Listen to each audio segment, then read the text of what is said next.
Good evening. I'm Dr. Lydia, and we are Coping Life Talk. We are very happy you're joining us today. Our topic today is very important because October is the Domestic Violence Awareness Month. Our co-hosts, as always, Candy Sheehan and Scott Kiddle. Hi, Candy, and hi, Scott. And our guest today is Nenia Corcoran. Hi, Nina. Hi there. Good to have you, and thank you so much for accepting our invitation. You have a story and you have a book written, so could you please introduce yourself? Absolutely. So, my name is Nenia Corcoran, and I am a police officer in New Hampshire. I've been a police officer for about 10 years. And when I became a police officer, I would have told you that one of my expertise was domestic violence. And my expertise in that was helping other people who were in a domestic violence situation. And there are all different types of domestic violence, and I felt like I was an expert in all of them. Unfortunately, it took 3 years into my police career for me to realize that I was actually in a domestic violence relationship as well and had never noticed. In fact, my domestic violence relationship actually started when I was just 11 years old. I met the man that I would later marry when he was just a boy, and that boy was also 11 years old. At 11 years old, no one really tells you what toxic relationships are. We don't get taught that. It's for some reason treated like a adult topic that they don't want to tell kids about. And so I didn't know what a toxic relationship was. So my friendship with this other 11-year-old was incredibly toxic. It was very emotionally abusive. He was constantly belittling me. He was always putting me down. I was always the butt of his jokes. But I thought that that was because we were really good friends. Boys are mean to you because they like you. That kind of idea. So that I just accepted my role in our friendship and just went right along with it. And eventually our friendship became a romantic relationship, and our romantic relationship became a marriage. And that kind of behavior just continued and escalated into our marriage. And eventually, I started making excuses for his behavior and not seeing it as abuse. I was seeing it as problems that I could fix. He drank a lot, so his temper was because of the drinking. And that time that he backed me into the corner and, um, intimidated me and scared me because I thought I was in fear for my life, that had nothing to do with abuse. That was because of the alcohol, and that was because of something else, and that was because of this other issue. I never would have told you that it was domestic violence because I was a police officer. Domestic violence doesn't happen to police officers. We're the ones that prevent domestic violence. So I lived in this situation for 3 years until I went to a call one night where I responded to a domestic violence incident between a man and a woman. And for some reason, I was getting so upset on this call. I wanted to help this woman so badly. She was making all of the excuses. She just did not see how dangerous her situation was. And I did. I saw it. I was afraid for her. I was concerned for her. I wanted to help her, but she wasn't ready for that help. And so there does come a time in a police officer's positioning where they can't do anything else. Their hands are tied. So I reached that point with this young woman and I had to walk away. And I was mad. I was angry that I couldn't help her. And I didn't know why. I had been to hundreds of calls just like this one. And for some reason, this one was the one that was really bothering me, why I couldn't help this woman. So I get back in my cruiser and I drive away. And I'm sitting there writing up my notes from the call. And it suddenly hit me. Everything I had just said to that woman, every note I was writing about her, you could have put my name in front of it and it would have been true. And that was the moment that I realized that domestic violence doesn't discriminate. Just because I'm a police officer doesn't mean that I can't be in this abusive relationship. Abuse happens, it's covert, it sneaks up on people, and it had snuck up on me. I had been in this relationship for 15 years, and I was just seeing it with fresh eyes for the first time and realizing that I was in a situation that was dangerous and I needed to get out of. And that's why I now spread this message so that other people realize that domestic violence does happen to everyone and anyone, and nobody gets that magic get out of the situation free card, even the police. And that's what led me to write my book, my first book, He Loves Me Not. It's actually a young adult novel, so it's aimed at that younger age range so that they can experience that first relationship with my main character and start to see some of those warning signs early on and hopefully kind of resonate with those so that they recognize them way before they get into a situation where they've been with someone for 15 years, like I was, and maybe way back when I could have learned what a toxic relationship was and helped myself then. I'm hoping I can do that with this novel and by reaching out to folks through platforms like this. Yes, thank you. Candy has a question. And that is such a fascinating thing. Your story is already fascinating to me. I'm just amazed by it. But you know what I wonder about? I know you had friends around you, you had family, I'm sure. Didn't anyone else notice that this abuse was taking place? Did you have warnings from other people? Even though you didn't know it yourself, did other people try to convince you that maybe this wasn't a good relationship? It's funny you should say that. When we were young, the overall kind of idea was that we were perfect together. Our parents were friends. They wanted us to end up together. It was that kind of idea of like someday you guys are going to, fall in love and you're meant to be and you're made to be together. So when we reached that point, I felt like I was fulfilling some sort of prophecy, I was doing exactly what everybody wanted and it felt right. And it was still I had that idea of it's the teasing is part of our relationship. It's how we communicate. It's how he shows affection. It wasn't in my mind that it was actually degrading and humiliating and belittling. It was this is how he shows me that he loves me because boys are mean to you because they like you and those things that we shouldn't say but we do make excuses for. And so I had all sorts of friends and family members that were ecstatic when we finally got together. And as we developed our relationship, I ended up isolated away from a lot of the people that probably would have, warned me and been concerned. I ended up having not seen my parents essentially since my wedding for about almost 8 months, and they lived less than 45 minutes away, right around 45 minutes. And it was just because that was part of the control for him was keeping me away from those types of people. So I think a lot of the people that may have eventually caught on and started to give warnings, I started getting separated from, so I never got the chance to have that. But early on, it was more acceptance than anything else. After I finally came to the realization that no, this is a toxic relationship, I have to get out to save myself. What were your family and friends accepting then? Did they understand and get it? Did they say, "Yeah, you're right, hon"? What was that like? Absolutely. I got really lucky. The first person that I reached out to when I came to this realization that night in my cruiser, and I tried to convince myself that I was wrong. I went home convinced that if I just, looked in all the right places, I would find the proof that I was overreacting. I was exaggerating. I was hadn't slept enough for something. I was having a bad day. And I went home and for about a week I lived my life normally and just paid attention with a whole new set of eyes. And I realized not only was I in an abusive relationship, but things were even worse than I originally thought.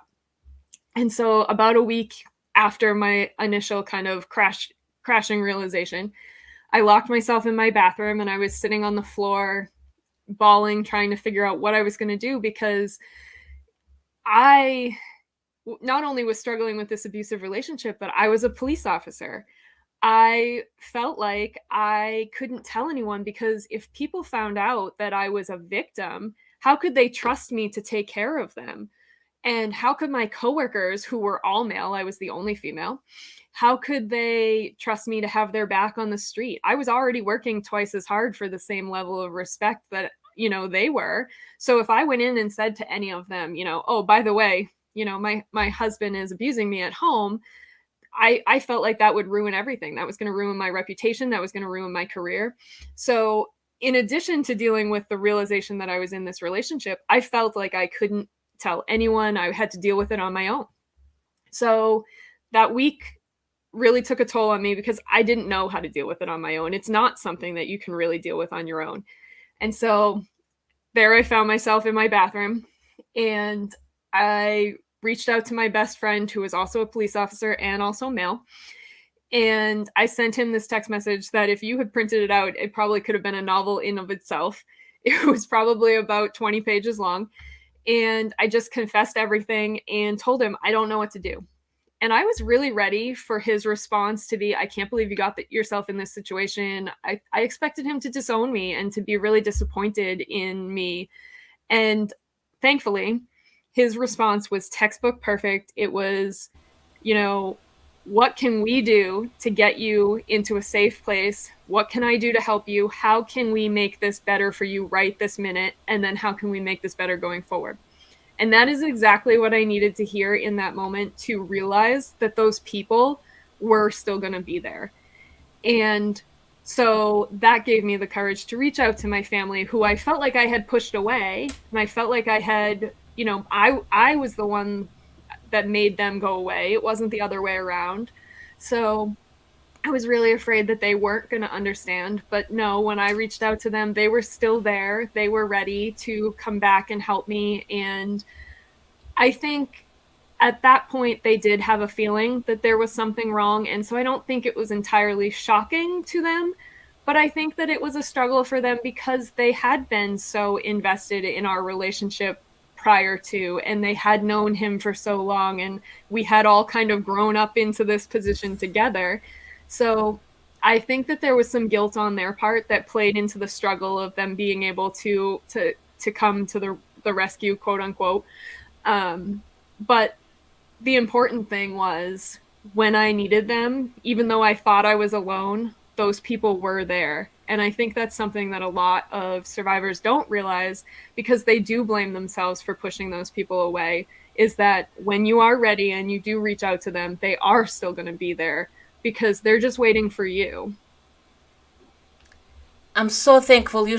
Go ahead, Scott. Uh, yeah, I was going to say the same thing. I'm just so grateful that you had a friend that helped you to get out of that situation, and you had the kind of the light go on, and you found your way out. We're very very happy for you. I can't help but think about other young women that have been in this situation and have found a way out. How vulnerable are they to getting pulled back into something similar with a different person? Unfortunately, it is often a cycle. We do statistically see that does happen fairly often. I can't speak to the statistic right off the top of my head, but it is something that happens quite a lot. It's not uncommon for the person to get pulled back into that original relationship multiple times. I think if I'm correct on that statistic, that it often takes an average of 7 times of trying to leave before someone's actually able to cut that tie finally. And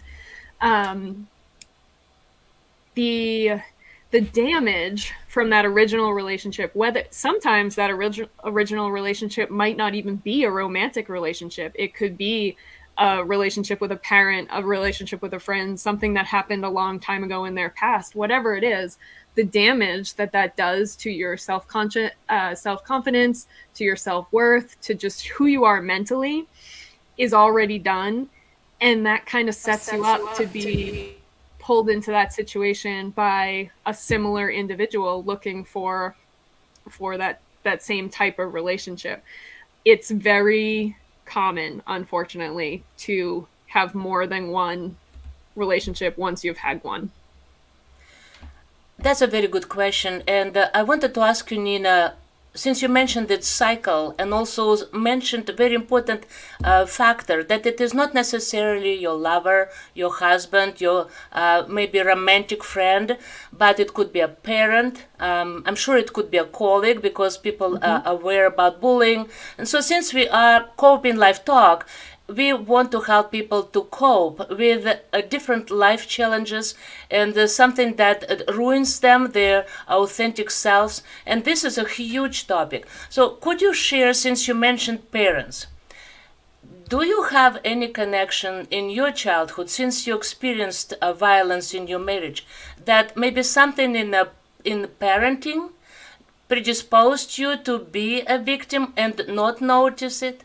Or you grew up as absolutely healthy, happy child and never had any abuse in your in growing up? So I think with my particular situation, I think my abuse as a child started with this particular individual because we did meet at 11 years old. And I think that it started in his household. And I think he brought it into my life. And I think as a preteen girl, I was a little bit insecure already. And, this was a popular, athletic, charming boy that, everyone wanted to be friends with. And the fact that he was choosing me gave me this kind of like puppy, follow him around like a puppy dog affection. And so I think that is where that kind of childhood issue started for me, because unfortunately I never learned who I was without him. I never had the chance to develop my self-worth and develop my self-confidence without him being involved, and he knew absolutely everything I was self-conscious of. He knew all of my insecurities. He knew every fear that I had, every challenge that had happened in my life, and those were the things that he would prey on when he did need to pull out a line from make me the butt of a joke, or I always say he liked to put me back in my place when I started to get a little bit rowdy or something like that. Like, he just always wanted to knock me down that peg so that I knew where my place in our relationship was. And because that had always happened, I mean, from the point that I was barely a teenager all the way through till I was almost a 30-year-old, that's just how the role that I played, and that's just how I continued. So I don't necessarily think in my case it came from my specific parents, but I do think that it did have a lot to do with my childhood. Yes, and it's true because many young women and boys, because later I'm sure you will cover that topic as well. Because reading about you, I know that you talk also about heterosexual and homosexual relationships. So it does not have to be just a woman who is abused. Am I right? But No, so absolutely. yes, and so help us to understand, and those who will be viewing us not only tonight, but also during the week, and the number of our viewers is growing usually during the week. So then, what is that? Maybe, like you mentioned, insecurities, and the perpetrator quickly, in your case, he knew all your insecurities, like you said. But I think perpetrators have a certain sense of not weaknesses but vulnerabilities in another individual, man or a girl or a boy or woman or a man. But so you mention a cycle. So it is a cycle of abuse, and when we read literature, it's usually 4 or 5 stages. Can you talk a little about that? Because one of them, in some places I've read, is called honeymoon, which is kind of applicable to you. Honeymoon is like everything is so glamorous and nice, and then you miss those signs, right? So could you talk a little? You mentioned already about your marriage, and then you did not notice right away. But how ironic that your professional training actually, instead of helping, prevented you because you did not want to look professional. But other women I know keep silence about domestic abuse for many reasons. So could you spend a little time talking about the cycles, the stages of abuse? Absolutely. And I think that's something that a lot of people, especially people who have not ever been in this type of relationship don't understand. They assume that if you're in an abusive relationship, it must be abusive all the time. And that's why they don't understand, well, why doesn't that person just leave? Or how did they even end up in this situation? Because they just picture it being 100% bad all the time. And that's not how it is at all. You have great moments, that honeymoon phase. You have great memories. You have those picture perfect, Instagram, Facebook worthy moments where you feel like everything's perfect. And so you start to doubt that there are any issues within your relationship, because how can you have these perfect moments if there was abuse? And so that's where that cycle comes into play. When we're talking about domestic violence, the whole point of it for the abuser is to have power and control over the other partner. And part of that power and control is this cycle where you have to keep the person hooked, essentially, by it can't always be bad. So you have these moments that are wonderful, and then there's something, depending on the specific abuser, that triggers something and things go bad. And that's when the explosion happens. That's when the big fight happens. In society, we picture that as being this, drag out fight where there's bruises and things like that. But sometimes it's not like that. It doesn't always have to be this big, violent fight. Sometimes it is threats and intimidation. Sometimes it is preventing you from going somewhere or doing something that you love, or keeping you from seeing family members. Sometimes it is that emotional stuff that can be just as damaging. But whatever it is, that's where it's triggered, is in that explosion of that fight. And then come the apologies, the excuses, the I'm sorries. And that's where we get into that phase of the love bombing, where they over apologize for something, where they over try to get you back, show your affection. I'm never going to do that again. Here's flowers. Here's, all of these things that I'm trying to prove to you that I've changed. And then you go into that honeymoon phase where everything's perfect again. And then you come right back around to that explosion and back into that apology. And it just keeps happening. And each time, no matter what the trigger was, each time you're making a new excuse. As the victim, you've made a new excuse for that person. And that abuser has learned that they can get away with that. So if the excuse for the first time was, I've been drinking, and you say, okay, I accept that you were drinking that time and it'll never happen again, the next time that they're drinking, that they know that excuse will work, because it's already worked once and it's already brought you back to through that circle again. And that cycle just keeps happening. And it can be long, it can be short. Sometimes it depends on the situation, it depends on the person, it depends on the relationship. But when that cycle is happening, that's not healthy. A healthy relationship doesn't involve that cycle of constant explosion and constant fear, because when you get to that point where that trigger point is, that's where you're walking on eggshells. That's where you're fearing setting him off. That's when you start to realize, like, oh, we haven't had a fight in a while, and I'm starting to worry. Like, I feel like he's getting to that point, or oh God, he brought out the Jim Beam. Like, that's never a good sign.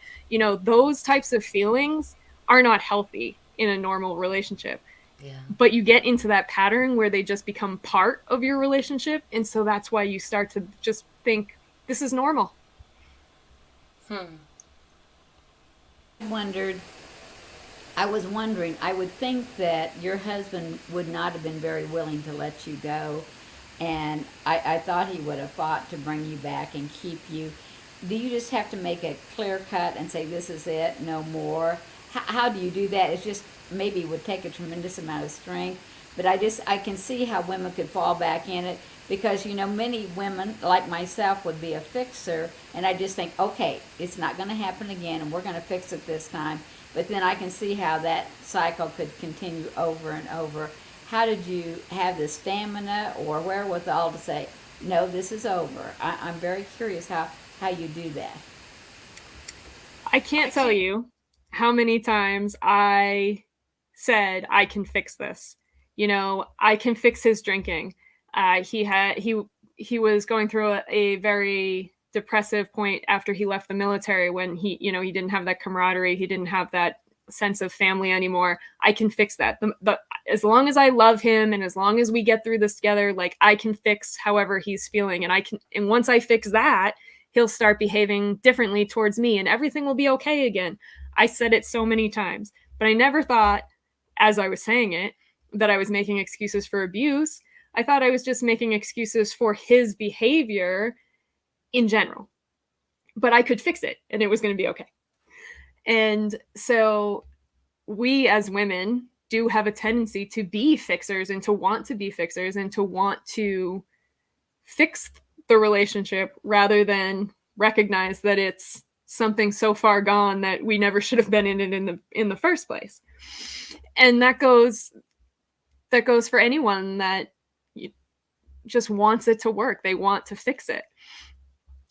And that, I was lucky enough to not have children to take into account. I didn't have any pets to take into account with this relationship. The only struggle for me was that legal binding document of marriage.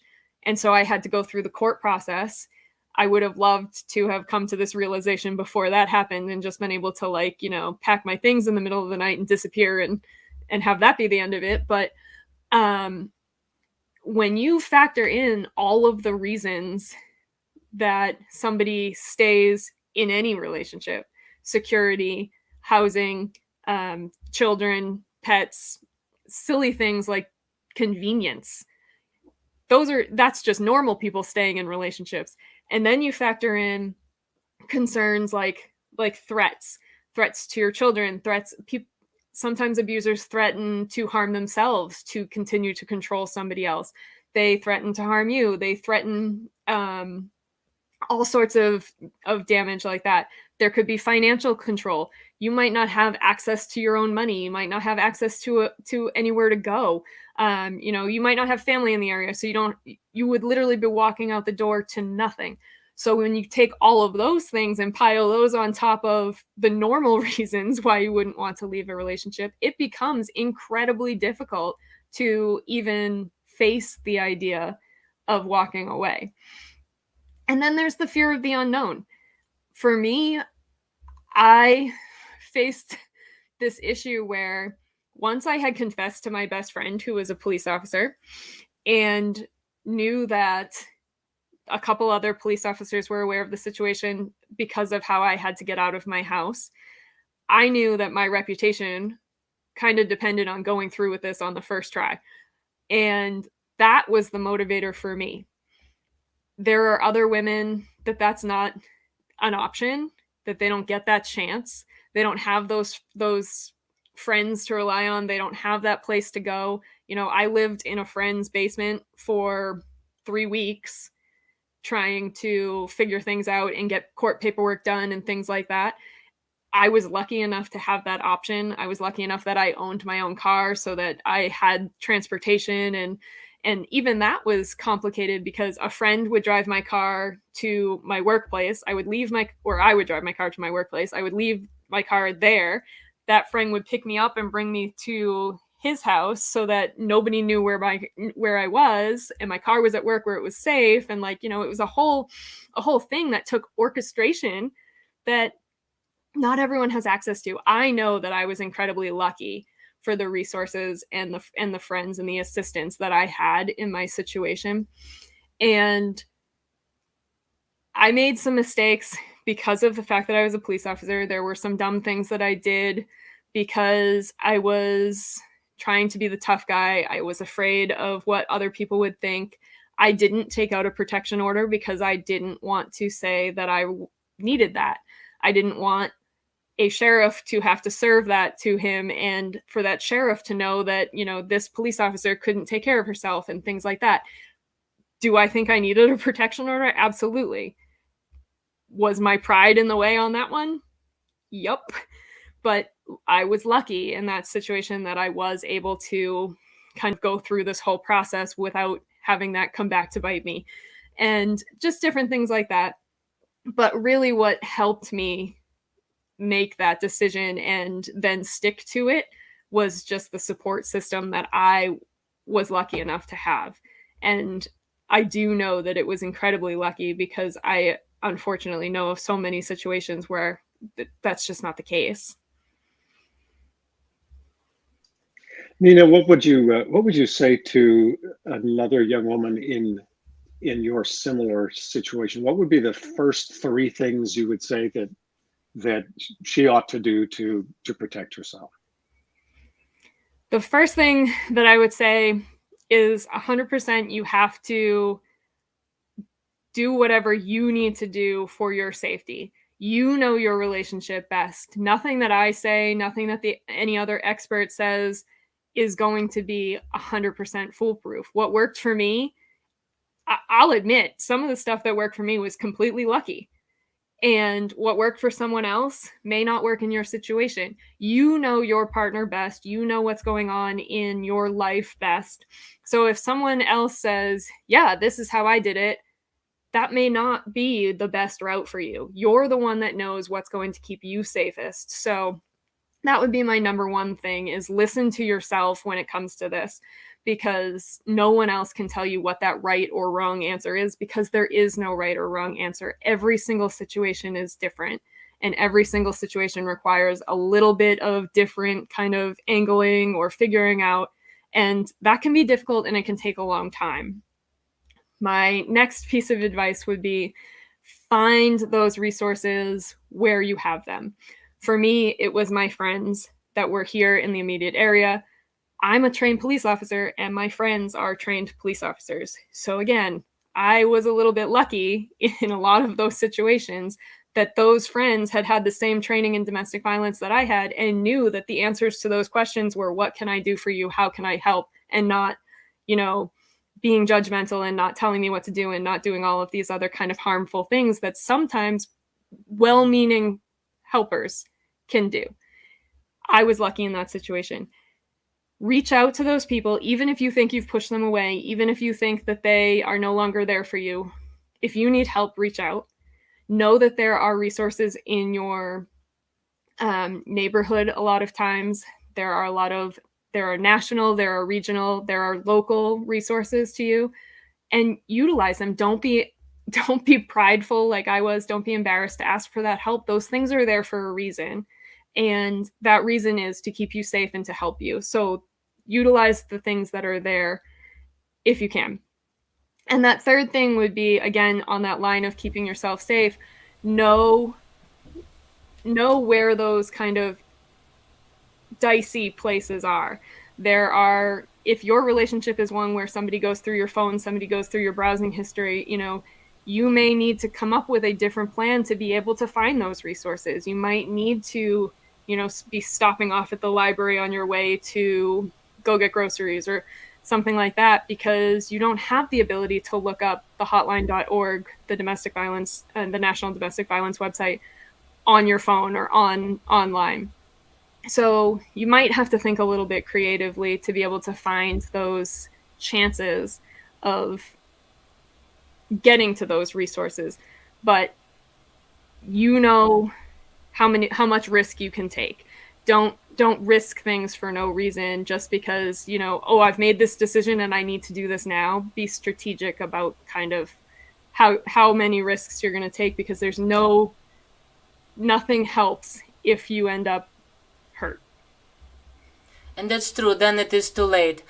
When you mentioned a few factors that prevent women or people who are victims of domestic abuse to go and start acting, because that's important from what I hear, to start acting. And sometimes it's a certain scenario and a strategy that you have to hide and develop hiding places and have friends helping you. But before that, you mentioned children, finances, you mentioned ability to even drive. Some women, especially immigrants, they don't have cars. They don't even know how to drive. And so from this point, I want to add one more thing, which is faith, religion, which unfortunately is a huge factor that keeps women in domestic abuse situation. So that phrase, "till death do us part," it's just like a heavy weight on women's consciousness because conscious because they want to fulfill their calling to be good wives, and of course children, as you mentioned, to be good mothers. I talked to a few women, and one really not just shocked me, I just did not know how to act, because in her psyche it is something that she owes to a man, to serve him and kind of wipe and clean her wounds. But when I talked to her and I said, "What if you end on a deathbed? What did you teach your husband? What kind of lesson would he get?" She said with full conviction that then God called me to die for his salvation. And so, could you explore a little this topic? Yeah. So spiritual abuse is actually a form of domestic violence, and that a lot of times comes from the abuser taking what you believe, whether that's a specific religion or your cultural beliefs on divorce or anything like that, and really using that to control you. You can't divorce me because the Bible says you can't, or your place is to serve me no matter what, and that kind of idea. And that spiritual belief or religious beliefs or cultural beliefs are a lot of times what do hold people in their relationships. Not just that, but the word divorce has become such a stigmatized word, as if it's a failure in some way. If you leave a relationship or you divorce someone, you've failed in some way. Couldn't you have tried harder? You didn't even go to therapy. Could you have done something differently? Especially if you've only been in the relationship for a short time. I got divorced after a year of my actual marriage, 15 years of being in this relationship, but only a year of actually being married. And I did face a lot of people that confronted me and said, "Well, did you really try that hard? And could you have fixed it? And isn't it your job to really try harder to make things work?" And as someone it's not my job to explain to those people why I'm leaving my relationship, but those ideas that I was failing at something when I'm already struggling with so many other things in the background were really hurtful. And so, and that's coming from other people. So when you bring in the spiritual things that could be coming from the partner, your own deep-seated values that could have come from your childhood, your faith, your religion, your culture, whatever that is, and then pile on public perception about leaving a relationship, about divorce, about breaking up a family, separating kids from their father, things like that. There's a lot of pressure there to stay in the relationship just because. And we as a society have done that. We as a culture, we as a society, we've put that constraint on people and made it so that it does seem like a bad thing to get out of a relationship rather than the strong thing, the right thing, the healthy thing. And for some reason, that's where we're focused, is that you must have failed if this didn't work. When in reality, the best thing I did was divorce that man. The best thing I possibly could have done. But there are still people that will look at that and say that's a failed marriage. Well, you mentioned a wonderful, wonderful side of what the role of other people, friends, relatives, especially the relatives of your ex-spouse, because you developed friendship, relationship, it's an extended family. And what is very interesting, that a woman is often, or the victim is blamed for being abusive. And that's how the perpetrators, those who are abusers, they find a way to blame a woman and they say, "You're abusive, you yell, you scream." And also, what is very confusing, I found out, that those abusers, men or women, they do not abuse everybody. And No. that's why it's hard to believe that they can do anything like this. The sweetest, the most charming man can be abusive at home, but a spouse or a lover is the only person they abuse. So how can people believe that testimony, that when a woman starts saying, "I'm abused, I'm beaten, I'm verbally abused, I'm emotionally abused," it's hard to believe, right? Absolutely. So how do you break that wall? before it's finally started making an impact on your friends? How do you convince them? Well, and why should it be our job to convince them? Oh, well, You know, why should I have to convince you that what's going on in my house is valid? What's happening to me is valid, whether you believe it or not. Unfortunately, that says more about you than I think it does about the victim. But that is where we're at. People do, they want the evidence, they want the proof, they want to true. believe Yeah. that whatever they think about this person, and it happened to me. So many people, no, he's a nice guy. I've never seen him abuse you. I've never seen him act like that. I've never seen him lash out or have a temper. Well, sure you haven't. Because it only happens to me at home. He was the most charming person in the world. So many people believe, like, came to his aid, and I'm the crazy one. When if you were to go to some of those folks that we grew up with, go back to the fact that we went to a small school. I graduated with only 100 kids. So if you ask 97 of those kids if they think he was a great guy, they're all going to say, absolutely, I'd have a beer with him. I'd go, I'd have his back and blah, blah. He was a veteran. He's doing great things for our country. Like, he's a great guy. But that doesn't mean, just because he's a great guy in your eyes doesn't mean that he's not abusing me at home. And that's the problem. And especially when we get into things like emotional abuse, financial abuse, sexual abuse, things that don't leave those bruises and that evidence in the same manner. I have deep-seated bruises on my soul, but Yeah. you can't see that from the outside. I wasn't walking around with black eyes or anything like that. And so, yeah, there were people who told me that they flat out told me that they didn't believe me.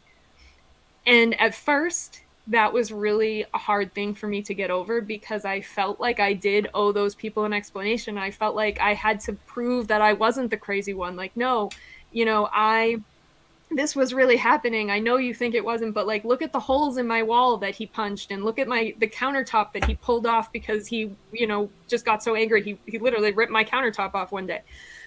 That's the kind of thing that I felt like I had to tell people. And then it came to a point where I realized it didn't matter if I told those people, because they were going to think whatever they wanted to think. And those people that thought that, they weren't part of my life anymore. And I lost a lot of people I thought were my friends. I had to kind of cleanse my own life of a lot of people who enabled him and had probably enabled the abuse the entire time, and I just didn't recognize it. But you know what? I'm no worse off now because of that. Nobody that I had to leave behind because of those things.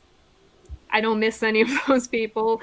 I'm in a better place. I'm in a happy place now. So I do think it's my job to share this story for other people, but I'm not trying to prove anything to any of those people, those 97 kids from my high school. Like, that's not the point of this. And I think it's an excellent answer. I really like how you said you don't have to prove anything. And unfortunately, all women who go through this, they feel like they have to prove themselves, and they do not see the danger in that, because then this PTSD develops. So I look at you, and you look so happy and radiant and very creative. You wrote a book and you speak about it so passionately, because you know that you, first of all, you made yourself up, but also you help other women to see the importance of making this step. But so PTSD, it's a known thing, and many women suffer from that. And when you talked about you have to go like through 7 times trying to leave the relationship, and it's true, many times you repeat and you repeat the cycle of abuse. As a victim, you kind of exacerbate it, not leaving. And it continues. You give a confidence to your spouse that, yeah, I can continue doing that. I have the power. That's what you mentioned, power and control. That's what motivates those perpetrators to do that. But then again, a victim ends with this PTSD that a woman or man take it into a new relationship. What is a way to heal? You look very whole. It's like healthy, in the best way, spiritual, emotional. And your creativity is a sign of that, because we can't be creative until we are whole. So what is a way to heal that PTSD? I appreciate you saying that. I appreciate that I've made it to this point, but it didn't happen overnight. I really wanted to believe that it would. I wanted to believe that the day that I made that decision and that I filed that paperwork with the court and that I became a free person, I wanted to believe that my life would be better. And that's not how it happened. There are so many things that I had started to do, started to say, started to believe about myself that couldn't just be turned off just because he wasn't there. Even even long after our relationship ended, he was still controlling a big portion of my life because of all of the things that I had started to do, started to develop, whatever, the PTSD. That doesn't just go away. And it's okay that it doesn't go away. You can't, it took 15 years to build it. I can't expect it to go away in one night. And it takes time. It's been 6 years since I freed myself of that relationship. And there are still times when I'm having a bad day or when something goes wrong that I hear his really obnoxious little voice in the back of my head. And that still happens. I still apologize for things that I shouldn't have to apologize for, but it just happens because that was my reflex for so long. I recognize that there are still things that I do and still things that I say that are technically because of him. But I've reached a point where I can say that's okay. I can acknowledge it. I don't have to let it control me anymore. I did that through time, through distance. I had help. I went to therapy for it. I was so against therapy because therapy was for broken people. I had been totally stigmatized to believe that therapy was for somebody else. It wasn't for me. I was fine. I didn't need therapy. And therapy really did help me kind of unpack these boxes that I had been stacking up since I was 15 years old, 11 years old for 15 years. And I was able to unpack them and recognize the reason I apologize for everything is because I was trying to stay one step ahead of his anger. The reason that I, don't believe that I'm worthy of love is because he had always treated me this, particular way. It took time to kind of rebuild myself. I had to learn who I was without him. So the most important thing is to recognize that it's not going to just change overnight, and that's okay, and to be okay with that aspect of who you are and allow for that healing process and allow for yourself to get to the point where you feel like you're okay. But if you have a bad day, that doesn't mean you're back at square one. It's just part of the process of getting to this point. And I do feel like I've reached a really good point where I can be happy and healthy. And I'm so happy that I have gotten to that point where I can share this story, where I can hopefully share to other people that this exists, this point in recovery exists. But there are still days where something reminds me of him, or I think I see him somewhere and that kind of fear happens. And I've just gotten to the point where I can say, that's okay. I'm safe. I'm in a good place. I'm in a happy place. He can't hurt me here, and just move on.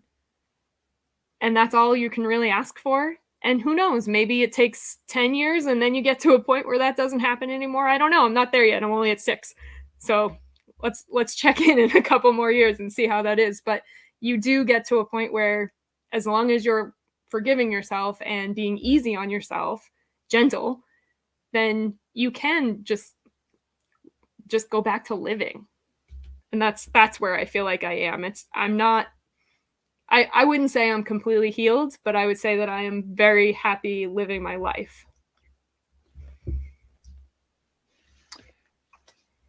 Candy, go ahead. I just wondered, this is a question we haven't covered at all, and I don't know what you would think about this. If you thought, if I as a person thought, I know someone who's in an abusive relationship, I can see it, and they're not exactly seeing it. Is there anything anyone could have said or anything that someone else could have done to have helped you? Or is there a way to help a person when, I don't want to be accusatory, but I just see some things that I don't think are right? What do you do in that case? The unfortunate answer is you can't force somebody else to see what they don't want to see. If somebody had come to me, 2 years before I made my own realization and said, "You're in an abusive relationship," I would have said, "No, I'm not." I would know if I was in an abusive relationship. Who's the cop here? Come on. And I wouldn't have been ready to see it. And it wouldn't have mattered what you said and how you said it, or how much evidence you piled up. All that would have done was drive you further away from me, because I would have thought, you're out to get me, or you're out to get him, or whatever it is. And my defenses would have gone up for him. I would have started defending him, because that's where I was in that part of the journey. I think the most important thing that you can do as the loved one of someone that's going through this is be supportive in a non-judgmental way, so that when that person is ready to ask for help, they know that you're going to be there, and that you're not going to turn around and say, "I told you so. You should have listened to me 3 years ago. I told you, blah, blah, blah." Nobody wants to hear that on their, darkest moment, when they're sitting on their bathroom floor crying with a 15-page text message ready to send. They don't want to think, this person's just going to turn around and say, "I told you so." They want to reach out to that person that has always been supportive and has been judgmental. You can raise your concerns to someone and be like, "I'm not really comfortable with how he responded to that," or "Do you feel like that was okay, the way that he said that?" But as long as it's in a non-judgmental way, if you turn around and say, "That's abusive, and if you don't see it, you're dumb," then my defenses are going to go up, and I'm definitely not going to come to you when I do think, "Oh, maybe that was kind of abusive," or whatever. Or if I am questioning things and you come across as abrasive, I'm going to go on the defensive, and any progress I made, I've just backed up, So I think the best way as a loved one, and it is so hard, and I understand that it's so hard, because nobody wants to see their loved one in that situation. We're fixers. We want to fix it. And this is just one of those things that you can't fix before they're ready. They have to be at that point where they're ready to accept the help, that they want the help. And until that point, you have to just be there and be ready for them to need you. And it's hard. It really is. Thank you. That was very helpful. Thank you. Nina, I have a similar question. I can't help but think of the young woman or young man, I guess, for that matter, who is clearly being physically abused. I mean, you can see the bruises, you can see the injuries. At any point, can you, as a friend, act in some way of an intervention, because you're truly in fear for that person's life? So this is another really hard one. You want to believe that they're going to see physical violence as domestic violence. You want to believe that is the eye opener, right? But depending on where they are, there could always be an excuse. It was an accident. It won't happen again. He promised it won't happen again.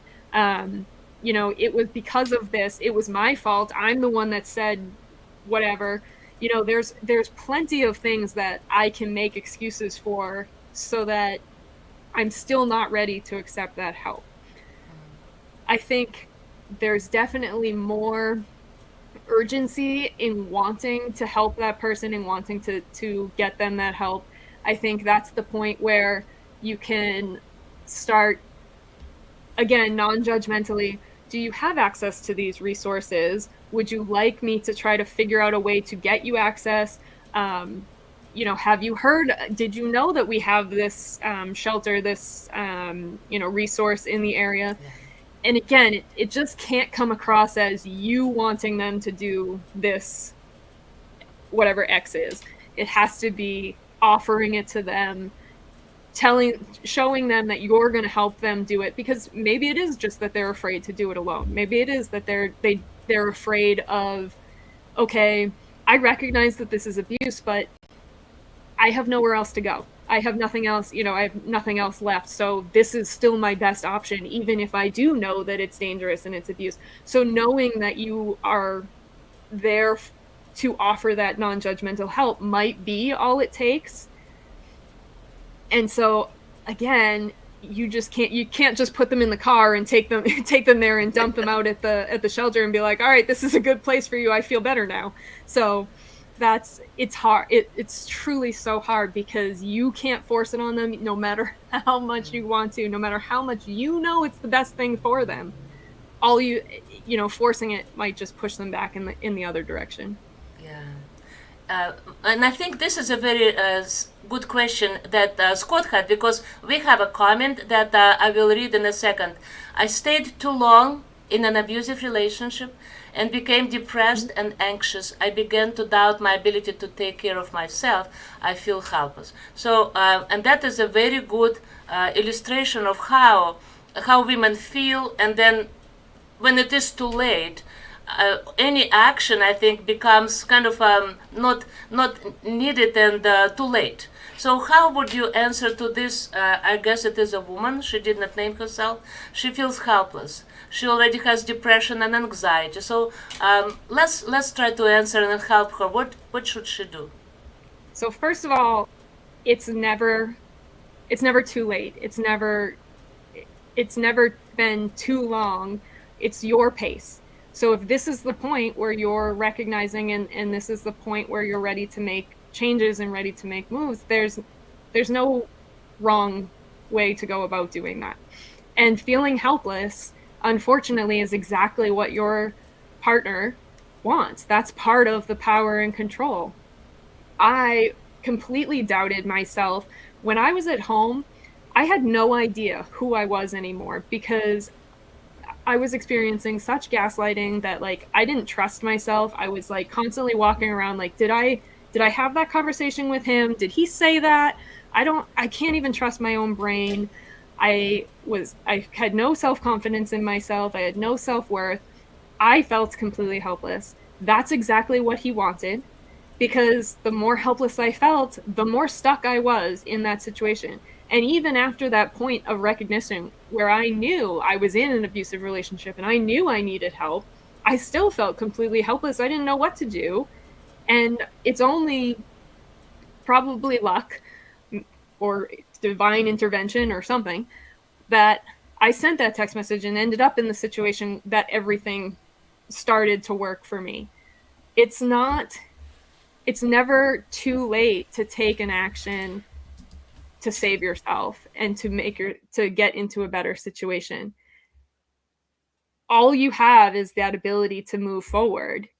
And so taking that first step is taking the step towards breaking that helplessness and taking back what you had of your power. So that first step of watching this, of saying, I need help, is that first step forward of taking that power back and saying, I'm recognizing that I need to do something. And now what do I need to do? So that next step is, okay, what's my plan from here? How do I get to the other side, the safety, the happiness, the long term? It's never too late. There is no, oh, I've been in this relationship now, so I'm just stuck here. There's always a step you can take to regain that power and move forward. This is very helpful. And we have another comment. Nina, thank you so much. I think it is very, very important, especially during this month of October, when we try to bring this awareness of domestic abuse, whatever kind of abuse it is, emotional, spiritual, physical. It is important that women or men, boys or girls, do not feel diminished. And so the question is about, I think it's very important. It came through our Coping Life Talk. As a result of domestic abuse, I developed unhealthy patterns. Should I start working on them first, or should I leave? So, again, there is no perfect answer to when you should leave that. So I don't want to come across as I'm telling you to leave, but I'm going to tell you to leave first. My experience says when you're in a relationship where that person is always controlling and kind of breathing down your neck, it's almost impossible to work on those unhealthy patterns because they're still there. They're always going to be there. And it's so easy to fall back into that because that's the easy thing to do, or that's what they want, or they're going to start to change their behavior to kind of contradict what you're doing. And then it might spiral into an even more unhealthy pattern. Recognizing that you have unhealthy patterns is huge. It took me forever to recognize that I had unhealthy patterns because of my abuse. I had no idea that that's what they were from, or that's why I was doing certain things. So just recognizing them, kudos to you. That's way beyond where I was. So I would suggest that leaving first is the best step, because then that gives you all of that opening opportunity to start working on those, and it will become easier because you're not having to walk on those eggshells or to kind of try to move your patterns around their patterns or anything like that. It's just you. It's just working on you at that point, and you're not trying to work on them or work around them at the same time. Again, that's my, if it were me, that's what I would do. But I think it would be easier to work on those unhealthy habits while you're not dealing with that relationship at the same time. Thank you. This is very helpful because we women develop, among all these unhealthy patterns could be, binging, eating too much, gaining weight, not exercising, or maybe sleeping late. And then, of course, our spouse would say, "Oh, this is all your fault. That's what maybe I'm criticizing you because of all these things, right? I'm trying to help you." And so I think you're right. And I hope people hear that. And even if you are not abused yourself, if you watch our Coping Life Talk today, what I hear from Nina is an advice. Share with your friends.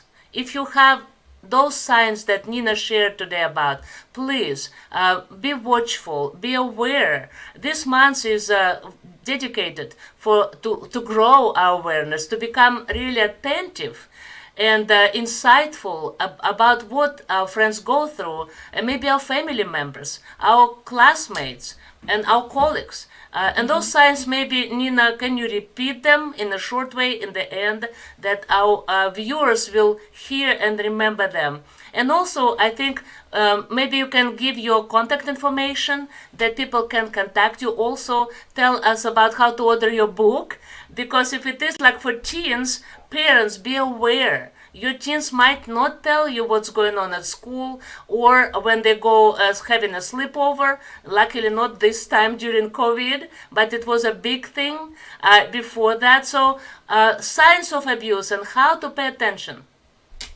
Absolutely. So, again, abuse is so much more than just physical hitting, the things that we kind of think of from TV and movies.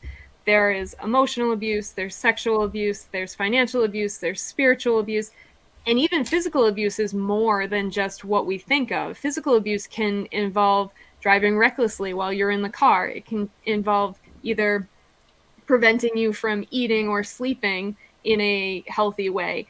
It can involve threatening and intimidating you, but not actually physically touching you. So there is so much more to abuse than just covering up cuts and bruises or, choking, strangulation, those kinds of things. So kind of get that image out of your head that if you think you've not been abused because somebody has never hit you, then there's probably something else going on that you're making that distinction. So if you are in a relationship where you feel you don't have any power, you don't have control over your own, what you do with your own body, your own time, your own self. If you're in a relationship where at the end of the day, more often than not, you don't feel good, that's not a healthy relationship. If that person is constantly belittling you, if that person's making you the butt of the joke, if you're always being humiliated, if they're picking on things that they know you're insecure about, if they're controlling your finances, if they are forcing you to have sex at times that you don't want to have sex, all of those things are forms of abuse. And so those are the kinds of things to look for. And that is a very small list. Pay attention to that feeling. A healthy relationship should make you feel good 99.9% of the time. There should be like very little time in a healthy relationship where you are not feeling good at the end of the day. So if that's the feeling that you're being left with, that's kind of that first sign that you should start taking a look at some of these other signs of an abusive relationship. I have a lot of this information on my website, which is neniacorcoran.com. You just have to remember that my name is spelled a little goofy, so it's NENIACORCORAN. And all of that information is on there. It's available. It's on my Instagram as well, just at Nenia Corcoran. I'm sharing all of this stuff all the time because I want you to know what to look for. I want you to be aware of these signs so that you don't end up in a situation 15 years from now, like I am, where you're looking back and saying, I really should have noticed that X, Y, and Z. I do think that early education is going to be what prevents domestic violence from becoming a future problem. I believe that we need to start teaching what a toxic relationship is to young kids so that they grow up knowing that their friends, their family members, their teachers, coworkers, future relationships, that they should never be bullies and they should never be in that situation where they're feeling bad all of the time. It doesn't have to start with the conversation about a romantic partner. So my book is available on Amazon. It's available on my website, and it is geared towards teens that are just starting to date so that they can recognize some of those early emotional types of things, the sexual types of pressures, those types of things that do lead to dating violence, which can lead to long-term issues like we've talked about today.